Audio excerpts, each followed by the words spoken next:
तो आम का सीजन आ चुका है। प्यारे प्यारे मीठे मीठे आम हमें 3-4 ही महीने मिलते हैं खाने के लिए। लेकिन एक प्रॉब्लम ये हो जाती है कि जब आम का सीजन आता है तो आपके फैमिली में काफ़ी लोग आपको आम दे जाते हैं। और आम एक ऐसा फल है जो ज़्यादा दिन तक खराब होने से आप रोक नहीं सकते हैं। ज़्यादा ज़्यादा 1 हफ्ते अगर आप फ्रिज में रखते हैं तो आम का टेस्ट बेकार हो जाता है और आप उसे खुद ही नहीं खा पाते हैं। तो आज हम बनाने वाले हैं, अगर आपके पास ढेर सारे आम आ गए हैं तो आप उनसे बना सकते हैं एक परफेक्ट मीठा जो आप कम से कम पूरे हफ्ते तक खा सकते हैं। इतना ज़्यादा टेस्टी लगता है कि आप एक बार बनाएंगे तो बार बार बना के खाएंगे। आज हम बनाने वाले हैं मैंगो रसमलाई। बहुत ही टेस्टी लगती है, इतनी डिलीशियस और जूसी लगती है कि आप एक बार बनाएंगे तो बार बार बनाकर खाएंगे। ये मेरी पूरी गारंटी है आपके साथ। और आइए इसे बनाना शुरू करते हैं। तो इसे बनाने के लिए मैंने लिए हैं इस तरह से 1 किलो आम और इसको मैंने अच्छे से वॉश कर लिया है। और अब मैं इसका अच्छे से रस निकाल कर मिक्सी में पीस कर आपको दिखाती हूँ। तो इसमें बहुत ही आसानी है। ये आम हल्के से घुले वाले आम है। अगर आपके टाइट आम है तो आप उसको काट लीजिए, तब उसका बनाइएगा। और इसको आप ऐसे छील कर गुठली को कस के दबाएंगे तो सारा रस निकल जाएगा। और उसको मिक्सी में डालकर एक बार चला लीजिएगा तो स्मूथ पेस्ट आपको रेडी मिलेगा।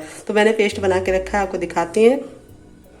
तो फ्रेंड इतने ही आम का मैंने ये पेस्ट बना के रखा है ताकि आपको दिखा सकूँ। इस तरह से होता है। जब आप इसको अच्छे से निचोड़ लेंगे तो मिक्सी में डालकर बनाएंगे तो इस तरह से बिल्कुल थिक आपको इसका पेस्ट मिल जाएगा। पानी बिल्कुल भी नहीं डालना है क्योंकि आम में जितना पानी होगा उतने ही पानी से आपको इसे पीस लेना है। और ये बिल्कुल रेडी हो चुका है। अब हम बनाना शुरू करते हैं अपना मीठा जो हम बनाने वाले हैं मैंगो रसमलाई। बहुत ज़्यादा टेस्टी लगती है, बहुत ज़्यादा डिलीशियस लगती है। आप एक बार खाएंगे तो आपको मज़ा आ जाएगा। तो अब इस आमों को कर देंगे साइड में और इसे ढककर हम रख देंगे क्योंकि अभी हमको इसकी ज़रूरत नहीं पड़ेगी। पहले हम रसमलाई की तैयारी कर लेते हैं। तो अब हमें क्या चाहिए, एक बड़ा सा बर्तन लेंगे और बड़ा सा बर्तन लेने के बाद हम इसमें डालेंगे 1 कटोरी मैदा जो नाप में 100 ग्राम है। और मैदे के आधा हम डालेंगे चावल का आटा जो हमारा 50 ग्राम है, आधी कटोरी। तो फ्रेंड अगर आपके पास ना हो चावल का आटा तो आप सूजी भी डाल सकते हैं। सूजी को डालते समय आपको ख्याल ये रखना, सूजी को एकदम बारीक पीस लीजिएगा तब डालिएगा। तो इससे क्या होगा कि बहुत ही अच्छा रिजल्ट। तो इस तरह से मैंने डाल लिया है। और अब हम पानी लेकर, बिल्कुल प्लेन पानी है, कुछ भी नहीं इसमें डालना है। इसको हम अच्छे से गूंद लेंगे और टाइट इसको गूंदना है। थोड़ा थोड़ा पानी ऐड करके अच्छे से मसलते हुए इसे गूंद लेंगे। और मैंने इसमें कुछ भी नहीं डाला है। तो फ्रेंड अच्छे से मसल के मैंने लगाया है। तो इस तरह से मेरा आटा लग चुका है। और ये देखिए हमारा आधा गिलास पानी बच गया है। तो आधे गिलास पानी का इस्तेमाल किया हमने आटे को लगाने के लिए। आटा बहुत ज़्यादा हार्ड भी नहीं होना चाहिए और बहुत ज़्यादा सॉफ्ट नहीं होना चाहिए। पूरी से हल्का सा सॉफ्ट आटा आपको लगाना है। और इस तरह से आटे को लगाकर हम इसे 2 मिनट का रेस्ट देंगे ढककर। तो फ्रेंड 2 मिनट हो चुके हैं। आइए अपने आटे को चेक करते हैं। ये अच्छे से फूल चुका है और इस तरह से हमारा आटा अच्छे से फूल गया है, ये देखिए। और अब हम इसकी नींबू के आकार से छोटी, देखिए इतनी जितनी बड़ी आपको रसमलाई रखनी है। तो अब हमें इसे अच्छे से गोल करना है और इसमें क्रैक बिल्कुल भी नहीं होने चाहिए। तो यहाँ पे आपको टाइम लगेगा, अच्छे से स्मूथ करना है। और स्मूथ करने के बाद इस तरह से हमें इसे पेड़े का शेप देना है। Very easy. और जितनी बड़ी आप रखना चाहते हैं उतनी बड़ी आप रख सकते हैं।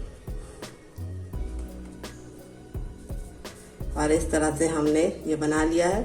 आप कोई भी शेप दे सकते हैं, ऐसे भी बना सकते हैं। अगर आपका ऐसे बनाने का है तो इस तरह से भी आप बना सकते हैं। और आप चाहें तो इस तरह से, जिस तरह से मैं बना रही हूँ, मुझे ये वाला शेप ज़्यादा पसंद है तो मैं इस तरह से बनाऊंगी। देखिए, और अच्छे से इसको पहले स्मूथ करना है, तब इसको हाथों से दबाना है। इस तरह से इक्वली दबाना है, कहीं से मोटा पतला नहीं होना चाहिए।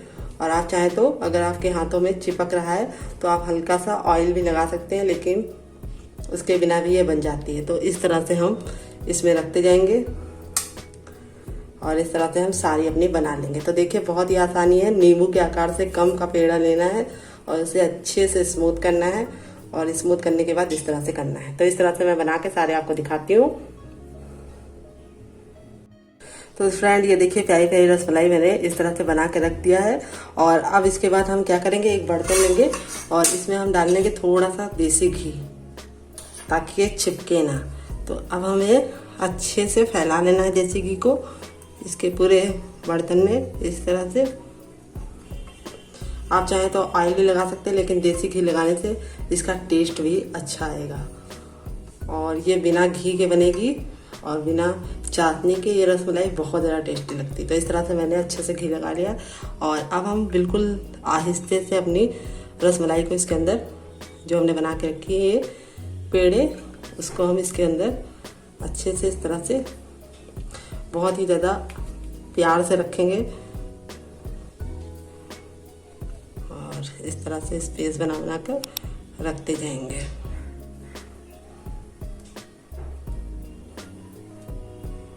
और ये वाली हम बाद में करेंगे।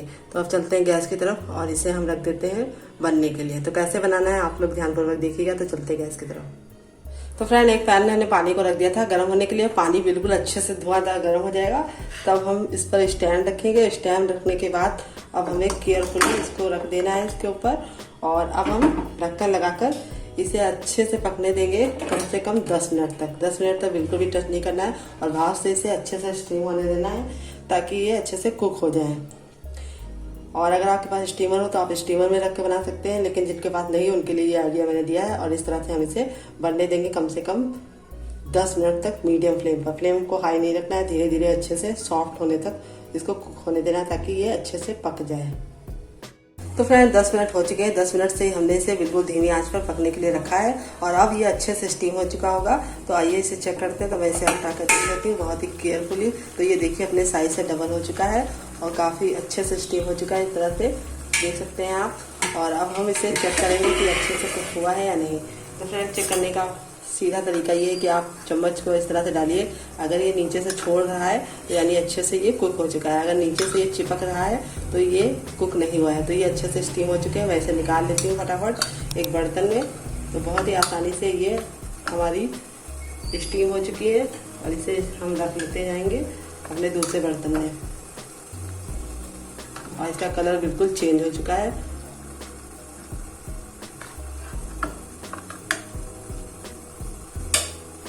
और जो ये हमारी बची हुई थी दो, उसको भी हम रख देते हैं स्टीम होने के लिए। तो इस तरह से हम इसे भी रख देते हैं और इनको निकाल लेते हैं और इसे भी स्टीम कर लेते हैं। और ये वाली हमारी अच्छे से स्टीम हो चुकी है। तो केयरफुली उठाएं, बहुत ज़्यादा गर्म है अभी ये। तो आसानी से हम इसे उठा कर रखते जाएंगे और ढक्कन लगाकर इसे भी इसी तरह स्टीम करके निकाल लेते हैं। रख देंगे। अगर आपका बड़ा है तो आपका एक बार में ही स्टीम हो जाएगा। अब इसे भी स्टीम करके हम आपको दिखा।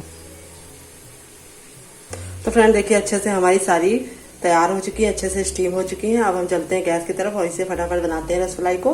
और अब हमें रसमलाई बनाने में बिल्कुल भी टाइम नहीं लगेगा। तो वीडियो आप लास्ट तक देखिएगा, बहुत ही आसान तरीके से बनाएंगे और स्टोर करने में भी बहुत ही आसान होगा। तो फ्रेंड आ गए हैं गैस की तरफ और हमने पैन रख दिया है। पैन हमारा अच्छे से गर्म हो जाएगा तो हम बिल्कुल फ्लेम को मीडियम कर देंगे और जो अब हमने आम की प्योरी बना के रखी है वो हम इसके अंदर डालेंगे सारी की सारी। और डालने के बाद कुछ भी डालने की ज़रूरत नहीं है। कलर, अगर आपके आम ज़्यादा मीठे ना हो तो आप इसमें थोड़ी सी शुगर डाल सकते हैं, लेकिन मैं दशहरी आम का बना रही हूँ तो वो काफ़ी। तो फिर आम की प्योरी डालने के बाद अब हमें इसे अच्छे से पकाना है और पका कर इसको हमें आधा कर देना है। और ये जिस तरह से अच्छे से कुक होगा उतना ही बेहतरीन रिजल्ट आएगा। तो इसलिए हमें इसे बहुत ही अच्छे से कुक करना है ताकि ये हफ्ते भर ख़राब ना हो। तो इस तरह से धीमी आंच से हमें इसे पकाना है और बराबर चलाते रहना है ताकि इसमें कोई लम्स ना पड़े। और जब मिक्सी में डालकर आप इसका स्मूथ पेस्ट बना देते हैं तो लम्स इसमें पड़ने के चांस बहुत ज़्यादा कम हो जाते हैं। और अब इसे हम बराबर हिलाते रहेंगे। और इधर हमारी ये कंप्लीट हो चुकी है और इसे हम अच्छे से, कोई भी कलर डालने की ज़रूरत नहीं है, सारे कलर इसके अंदर अवेलेबल हैं पहले से ही। यानी इतना खूबसूरत कलर है कि इसके अंदर कलर डालने की ज़रूरत नहीं पड़ेगी। अगर आपका आम ज़्यादा कलरफुल नहीं है तो आप थोड़ा सा येलो कलर डाल सकते हैं खूबसूरत कलर के लिए। लेकिन देखिए मेरे आम में कितना खूबसूरत कलर पहले ही नेचुरल है, तो मैं कुछ भी नहीं डाल रही हूँ। अब इसे आराम से हिलाते हिलाते हम 1 मिनट तक अपने इस घोल को पकाएंगे। तो फ्रेंड बहुत ही अच्छे से उबाल आ चुका है। तो अब इसमें हम डालेंगे थोड़ी सी किशमिश और इसे अच्छे से मिला लेंगे। और अब हमारा जब इस तरह से घोल हो जाएगा रेडी, तब हम इसमें अपनी ये मलाई वाली जो टिक्कियाँ हैं रसमलाई वाली वो डाल देंगे और इसको डालकर अच्छे से 2 मिनट तक कुक करेंगे ताकि अच्छे से ये जूसी बन जाए। तो अब हमें इसे कुक करना है।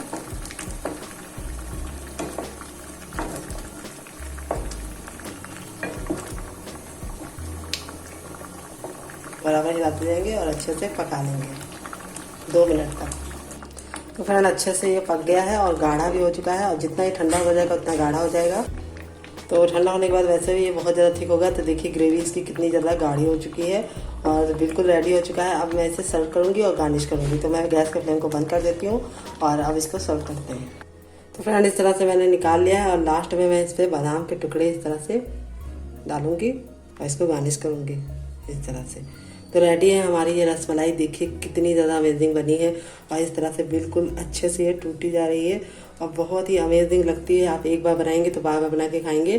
तो वीडियो पसंद आए तो वीडियो को लाइक कीजिएगा, शेयर कीजिएगा, मेरे चैनल को सब्सक्राइब कीजिएगा और ये रसमलाई ज़रूर ट्राई कीजिए, आपको बहुत ज़्यादा पसंद आएगी। मिलते हैं नेक्स्ट वीडियो में, तब तक अपना ख्याल रखिए और आप अपने ट्विटर और इंस्टाग्राम पर भी फॉलो कर लीजिएगा और इस रसमलाई को ज़रूर ट्राई कीजिएगा। मैंगो से बनी है, बहुत ही फ्लेवरफुल अमेजिंग लगती है और मैं इसे एंजॉय करने वाली हूँ। आप चाहे तो इसे फ्रिज में रख के हफ्ते तक खा सकते हैं। ठंडी होने के बाद ये और टेस्टी लगेगी और गरम गरम इसका टेस्ट अलग ही आएगा। तो मिलते हैं नेक्स्ट वीडियो में, तब तक अपना ख्याल रखिए। Bye, take care.